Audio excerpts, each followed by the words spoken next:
Your Steve Jones Show podcast is loading now. The Steve Jones Show podcast is sponsored by Sunbury Motors, North 4th Street in Sunbury, and Sunbury Motors Kia, routes 11 and 15 in Hummel's Wharf. Or I'm looking in the transfer portal. I want winning players. The definition of that, Nate Bauer, sir. Welcome. Oh, wow. What an intro. Thanks for having me. It's what we do in this industry. We come up with winning intros. Sure. Well, I'm flattered. I'll keep coming back. I mean, you're going to do this. That's the entire idea of it. All right. I will start with yesterday because James Franklin and Justin Lustig and then the second-year players all got a chance to talk. What was your impressions of each as you went through it, James, Justin? Start with James first. Yeah. Let me think. I mean, James was James, right? The conversation kind of runs the gamut, right? I mean, it's February. There was no signing class to speak of. That whole February signing day is a thing of the past, obviously, in terms of its relevance. But it was the first time we've spoken with him since certainly hiring Lustig. There has been some time, right? A few weeks of Andy Kotelnicki and Tom Allen being on campus, and those guys kind of settling in, so that he was able to talk about that. But the thing that stood out to me was two things, really: the conversation regarding the SEC and Big Ten in terms of his satisfaction and relief, I would say, that the commissioners of those conferences are being proactive about trying to find a path forward for college football. He gave pretty detailed answers and responses and brought it up a few times, right? It's really the first time that I can remember him being encouraged, right? I mean, it's probably a longer conversation for a different day, but Franklin is not shy about sharing opinions of the state of the game, which is not true of everyone, right? But he doesn't mind. He doesn't mind getting into it a little bit in terms of areas that the game is deficient. So that struck me. And then the second part was, certainly conversation regarding NIL. And some of the things that Penn State has institutionally and infrastructurally, I would say, that create the conditions for transfer portal success or not, right? Talking about the academic calendar, I thought that was maybe one of the first times that he's talked about that in those terms, that Penn State's academic calendar being up by a week changes the parameters. I've talked about that a lot over the years, that it is something to think about because what it does is it compresses the time for people to make decisions. Yep. Yeah. So that was James. He was good. I mean, it seemed like he was in a good mood, and certainly they're trying to push the program forward, as they work through winter workouts and get into the spring. Justin Lustig was a man of few words. He wasn't big on elaboration, but that's okay, right? It's interesting. You as the media reporters, you want to get a vibe on a guy, and he's, I think, trying to give you the best answers that he can. But at the same time, when it comes to evaluating players and the personnel that he has, there's no real ability to do that, given what the type of work that they're participating in at this point in the year. Right, you can't. He can't do it until they're out in the spring, and that's even in spring. That's even in scrimmage stuff. Yeah, and even then, I mean, remember, I think Stacy's first year, they were inside for most of spring practices, to the point where, you just really have no idea with your punters in Haluba Hall what they can do and what they can't do. So, there are times where you can maybe judge based on which one of the girders they hit. Yeah. So that was, but certainly a guy who is from Pennsylvania, has a great affinity for Penn State, and this is a natural fit. I think that maybe some of the odd fits that Franklin has had. I mean, certainly, I don't think anybody would argue with the success of Joe Lorig and Stacey Collins over the last few years. But those were West Coast guys, and they wanted to get back to that area of the country. And so to have a guy now in Justin Lustig, who Penn State has flirted with previously in those job searches, right? It gives them maybe some stability there at special teams coordinator. Now you get a chance to talk to the second-year guys for the first time. Yep. Which allows people to find out that, for example, Carmelo Taylor is allergic to red meat. Sure. Yeah, that's a first. Which is one of those things that happens in life, and if you know about it, it explains why he doesn't put on a lot of weight. But what were a couple of nuggets you were able to glean from that? Yeah, so certainly in the midst of winter workouts, you have a lot of these guys who weren't early enrollees last year who are going through it for the first time, and the guys who, through winter workouts for the first time. And those guys, even who were at Penn State last year, are going through it for the second time. And they, right, you can get a sense of how they're adjusting, how they're handling it. Look, like, winter workouts stink. They're not fun for anybody. There are very few guys who look forward to winter workouts, even though I will give you two primary examples from a year ago. Abdul Carter and Denai Dennis Sutton last year went through winter workouts for the first time because they were late enrollees. Yeah. So, Jameel Lyons, right? Like, I mean, you name it. Jameel Lyons talking about they do something called aqua bags, which is carrying not that much weight,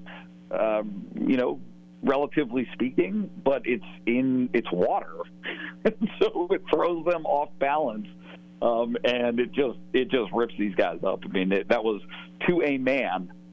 Literally everybody that spoke yesterday that was asked about winter workouts brought up aqua bags as being this awful drill that they have to do. Kills their arms, kills their shoulders, you name it. Because it's new. It's new. It's like, yikes. Yeah. So that was that. Anthony Donko being at tackle, right, and staying at tackle. That is where he appears to be kind of settling in, even though he spent all year last year, most of the season until the very last week, repping at guard. That's interesting. Certainly Penn State has a need there after Caden Wallace and Olu Fashanu have moved on. Right, tackle's going to be a thing. It's spring. It is going to be a competition, and they got some guys vying for those opportunities. Yeah, no question. All right, so the other part too, when James looks at the landscape, I mean, the expansion of the college football playoff has a chance to be really good. Look, everybody has to realize that since 2016, for the most part, with the exception of maybe two seasons, with the exception of 2 seasons, Penn State's been in the top 95 to 93 to 95% in the country. The problem is only the top 3% made it. I mean, and that's how close they've been, and it's hard for people to accept that. It's just, look, this is something that I've been talking about for a long time. It was an absurdist system, and there are those who are still out there who cling to this notion of what college football should be, and the quaint, I don't know, love affair with 2 or 4 teams being more than enough to represent fairness in this major sports playoffs. Like, it's ridiculous. It's ridiculous. It's been ridiculous for a long time. Right. As I was watching the NFL playoffs, right, even before the Super Bowl, thinking to myself consistently, week in, week out, there are people who exist who would prefer that the wild card and divisional rounds of the NFL, right? Can you imagine that being your opinion? Oh, I don't want this. Let's skip straight to the championship round of the NFL playoffs. Yep. All right, and the argument is, that's the NFL. College football is different. No, it's not. Stop it. No, it's not at all. I mean, that's what strikes me about it, is that some of the greatest moments in the NFL playoffs have been in the other rounds and not the Super Bowl. Totally. And people flock to it, right? There's a reason. In any case, I digress. This is certainly expansion of the playoff is good. I don't think and I mean, I'm sure you're tapped into this, Steve. This isn't done, right? This is not the final version of where this is going for this sport. The Big Ten and the SEC in cahoots now is significant, right? It is going to change the way that this plays out. I will not be surprised if there is a different version of the playoff, even than what, right? I mean, everybody's been so concerned about guarantees for conferences and those types of things. That'll change next Tuesday. What if the SEC and Big Ten just do it themselves? Right. I mean, they could, because it's going to change next Tuesday, because they suddenly passed a rule in October that you have to have 8 schools in a conference. So the 2 Pac-12 schools are not going to stand in the way now, because it actually reduces their chances of getting in the playoff. Right. So I mean, so it's going to go 5-7 next week, but whether that's enough, I don't know. And look, structurally, there's so many things about operationally how the NCAA works that just aren't compatible with fairness. I mean, in every way, right? And I don't begrudge the notion of the NCAA and what it attempted to do at one time in its history, but that's over. That's over, right? And NIL has changed that. Removing the barrier, right? NIL cannot be long-term what the funding mechanism is for college player salaries, effectively. It can't. Right. It can't. And so I think that what you've seen is, while there has been, and Franklin talked about it yesterday in a different context, the swinging of the pendulum. That's what he talks about, right, is how it goes back and forth and back and forth. Well, you've seen this swing immensely toward fairness for players in terms of how players are compensated, whether that's by an education or more than that. Mm-hmm. That has been great progress for players and the participants, the people who actually make the game. Well, they've got to swing the pendulum back, not against the players, but against the unfairness of competitiveness in the game that has been created because of it. It's not about certain programs having an advantage over another. It's, hey, this is wildly unstable. Right, the notion of the transfer portal windows, to have free agency before your postseason. Lane Kiffin talked about it before the Peach Bowl. It's crazy. It's crazy. And so I think where you're headed is a much better, more sense-making place. And it might be painful to get there eventually. It might not be right away. But I think that's what the Big Ten and the SEC are aiming to iron out. There's also another part too, and there's some talk about maybe a small expansion of the NCAA basketball tournament. We'll see how that plays, but that's been broached as well.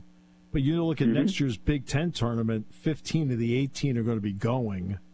That means 3 are out. Chris Holtman, by the way, has been fired today by Ohio State. But to me, that is a move that is a coach killer. I mean, that's a coach killer. To have teams left out. To the 3 teams that don't make it, that's a coach killer. Yeah. No, I think that's fair. This is probably not an opinion you care about, but I think it's absurd to fire a college head coach. with a month left to play in the season. Like, I do too. I don't understand that move. I do too. Who knows? Because Gene Smith's leaving, Ross Bjork starts in the summer. Who makes the decision as to whether he's out? Who makes the decision on who the next head coach is? Yeah, I just and again, to anyone who is attempting to still make the argument that this has any relationship, that college athletics has any relationship to college, right? To institutions of higher education. These are the kind of things that, right, barring a scandal of which nobody knows anything about, right? Like, nobody is accusing Ohio State and Chris Holtmann of having anything in the closet. It is purely performance-based. They're saying because a team is 4-10 in the Big Ten, that they should axe their head coach. I mean, it's nuts. It's not right. Well, what has been one of the issues he's had? He's recruited well enough where I think there's been every once in a while a surprise or two that have opted for the NBA draft after the first year. Branham is one of them. They never thought Branham was going to be a one and done. And he ended up being a one and done. And guess what? That means Chris has to figure out how to replace him and couldn't. Yep. No, and certainly over the years you've seen, what's interesting to me and the broader conversation of college coaching, right? And so I'm specifically talking about men's basketball and football, is it is as much or more being a general manager than it is anything else, right? I mean, it is overwhelmingly about not what your approach to the game is. It is about how do you manage the roster, how do you acquire talent, how do you manage your coaching staffs and the people that you surround in the program. I mean, and fundraising. Like that's what being a head coach means at this level. Again, I'm cross-pollinating here, but Chip Kelly, from head coach at UCLA to offensive coordinator, it's not because he doesn't want to coach. It's because he does want to coach. That's right. Right? You can't coach if you're a head coach. That's not part of the job responsibility anymore of what that position means. So it's just a very, very interesting time in college athletics. And you always make it a lot more fun to talk about. So, hey, that's what I'm here for. Appreciate you, my friend. We'll see you a little bit later. Thanks so much, Steve. See you tonight. And Nate Bauer on 3.com, Blue White Illustrated. Great work as always. Great talking with him. We will come back. More in a moment. Today's show brought to you by Sunbury Motors on News Radio 1070 WKOK.